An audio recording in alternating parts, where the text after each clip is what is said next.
Munini wa President Professor Kindiki ni atongoretie kĩgomano kĩa 25 gĩa thirikari nene na iria cia kaunti gĩa kũrora maũndũ ma bajeti na ũtonga nĩkĩo IBEC kĩrĩa nĩ kĩa mbere kuma oya wabici. Ũhoro wa gũcerithĩrio kwa mbeca cia kaunti nĩ mamwe ma mateta marĩa magavana marehete kĩgomano-inĩ gĩkĩ kũrĩa thirikari nene ĩranĩire kũrekereria mbeca cia mweri wa 11 gũgĩkinya aramithi kiumia kĩroka. An additional 32 billion shillings is due to be disbursed by to the county governments on Thursday, on or by Thursday, 19 December 2024, being the amount due for November 2024.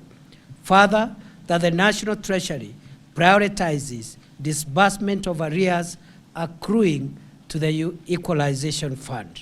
Na kuona magavana no makoretwo magĩtetia mawatho na mĩtaratara ĩrĩa ĩgathĩkĩtwo ya gũkinyĩra mbeca icio, no kũiguanĩirwo ũhoro ũyũ nĩ ũkũrũmbũyanio naguo. Baraza hili la IBEC limeomba mkaguzi wa masuala ya fedha ashirikiane na magatuzi yote kuhakikisha kwamba mgao huo ukifika pesa hizo zipatikane haraka iwezekanavyo ili magavana kuwe na nafasi nzuri ya kulipa mishahara na kufanya majukumu mengine ambayo. Hamwe na ũguo kĩgomano-inĩ gĩkĩ kĩa IBEC no kũhĩtũkĩtie atĩ ũthamia wa motungata marĩa maiguanĩirwo kuma kũrĩ thirikari nene nginyagia thirikari cia kaunti ũkinyanĩrio o rĩo. That the unbundling and transfer of functions that have already been agreed upon between the national and county governments be expedited for conclusion and gazettement by today, the 13th December 2024.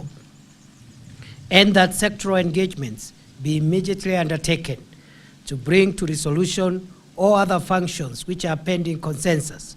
Thutha ũcio munini wa president nĩ athaganĩtie gĩikaro gĩa kũharĩrĩria mũcemanio mũnene wa ikĩro cia thirikari ũrĩa ũgatongorio nĩ president Jumatatũ kiumia kĩroka. Ngĩribotera Inooro TV rĩtwa rĩakwa nĩ Wangũi wa Mwangi.